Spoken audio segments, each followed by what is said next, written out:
correspondente Jamil Chad está ao vivo, direto da Suíça, para trazer mais informação sobre invasão da Rússia à Ucrânia. Jamil Chad, bom dia mais uma vez, seja bem-vindo à programação da Rádio Bandeirantes.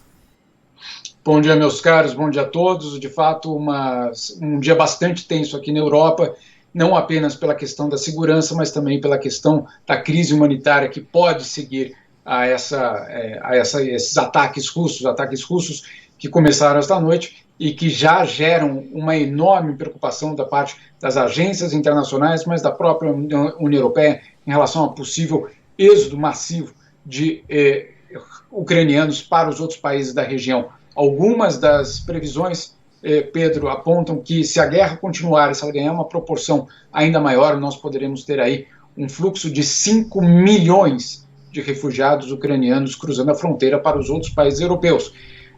A última crise migratória de refugiados foi em 2015 e ali eram refugiados sírios, principalmente, mas também afegãos de outras partes do mundo. Agora, os países europeus vão ter de lidar com seus próprios refugiados.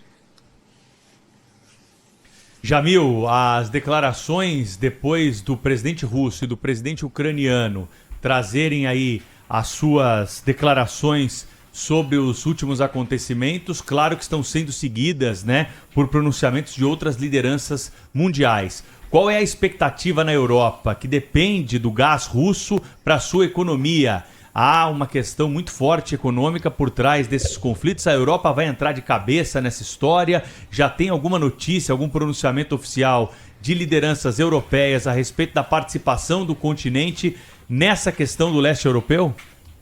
Pedro, a expectativa é de que sim, sanções, segundo José Borrell, que é o chefe da diplomacia europeia, sanções duras e amplas sejam adotadas contra a Rússia ainda hoje, ou pelo menos anunciadas ainda hoje. A questão, como você citou, é justamente essa dificuldade de uma parte significativa da Europa em impor sanções, porque ela impõe sanções à Rússia, mas quem sofre o prejuízo é a sua própria economia. Então você tem aí uma situação bastante complicada a ser resolvida, provavelmente sanções que alguns gostariam que fossem mais duras, não poderão chegar a esse nível, pelo menos não por enquanto, por conta dessa dependência de alguns países.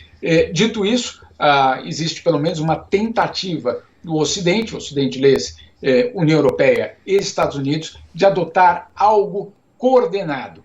Por isso, haverá uma reunião também do G7, há uma reunião da OTAN acontecendo neste momento, e também, no final do dia, o Conselho de Segurança da ONU tem uma reunião de emergência. Jamil. No caso do Conselho de Segurança, é mais complicado porque a Rússia tem poder de veto dentro desse conselho. Jamil, Sônia, tudo bom? Aliás, boa sorte aí, ótima cobertura, porque vamos precisar de energia por aí, né?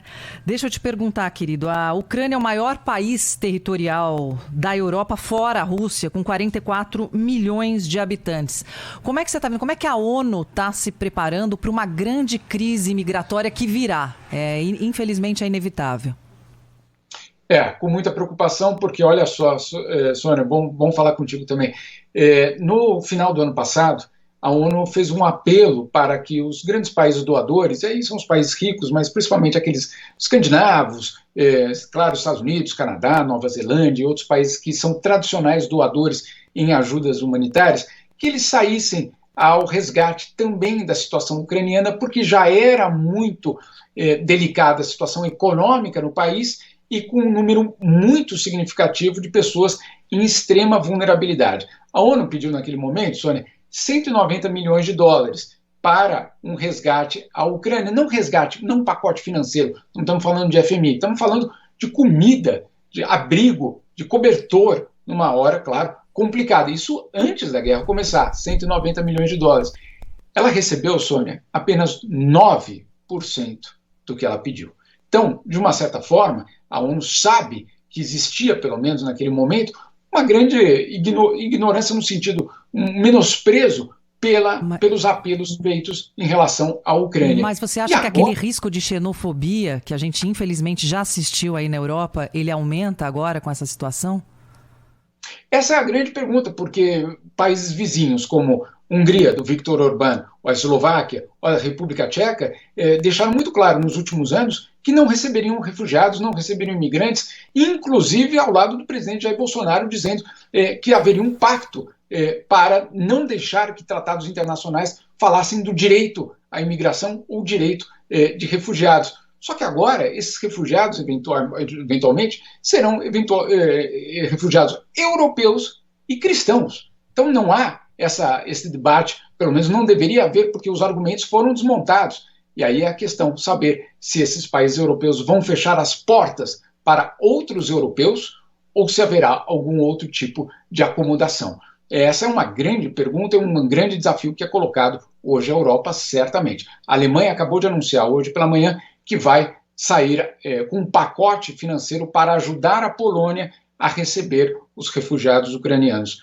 Mas a gente sabe que quando isso começa, o retorno desses refugiados ao seu país de origem normalmente leva anos, se é que acontece. Jamil Chad, correspondente da Rádio Bandeirantes, falando ao vivo da Suíça conosco. Jamil, só queria, antes da gente terminar aqui a sua participação, essa de muitas, porque o bicho está pegando, que você falasse um pouco para o nosso ouvinte a respeito do perfil do presidente russo Vladimir Putin, porque uma pessoa para tomar uma decisão tão séria, tão grave e com tantas consequências mundiais como a que ele tomou durante essa madrugada, é alguém que tem um perfil político no mínimo diferente. Qual que é a história e a condição política hoje de Vladimir Putin, hein, Jamil? Thaís, olha, eu vou dar um exemplo, talvez, que tentar explicar um pouco esse comportamento de tanta segurança, ou, alguns diriam, de tanta irresponsabilidade. Em 2010, quando a Rússia foi escolhida pela FIFA para ser a sede da Copa do Mundo de 2018, ou seja, 8 anos depois, numa coletiva de imprensa na FIFA, eu perguntei para ele, onde o senhor vai estar daqui a 8 anos? E ele falou, aqui mesmo. Então ele sabia, de uma forma muito clara, que ele não sairia do poder. E ele sabe que do outro lado, aqui aí no Ocidente, aqui também na Europa e nos Estados Unidos, Joe Biden enfraquecido, a Europa dependente economicamente, que existe ou existia essa brecha para agir. Agora, tem que entender o Putin de uma forma também histórica, no seguinte sentido. O primeiro deles, quando o Império Soviético entra em colapso, ele é um espião da KGB na Alemanha, e ele vê, na Alemanha Oriental, e ele vê o colapso daquele império. E aquilo, para muitos, inclusive seus biógrafos, aquilo ali forjou justamente a ideia política que Putin tem. Esse é o primeiro aspecto. Segundo, Thaís, essa situação na Ucrânia é extremamente grave hoje, mas em escala menor, ele já fez algo muito parecido na Geórgia, na Abkházia, na Ossétia do Sul, em outras regiões que também faziam parte do Império Russo. Ele obviamente vê essa brecha, não dá para comparar a Ucrânia com a Geórgia, com a Abkházia, com a Ossétia, certamente não, mas o modelo é muito parecido, criar uma situação em que depois a invasão ou a tomada ou o reconhecimento de uma área, de um protetorado é feita, essa faz parte de um livro, eu diria, de um método Putin dos últimos anos. Jamil Chad, bom trabalho para você. Até a próxima na Rádio Bandeirantes. Para todos nós, um bom dia a todos.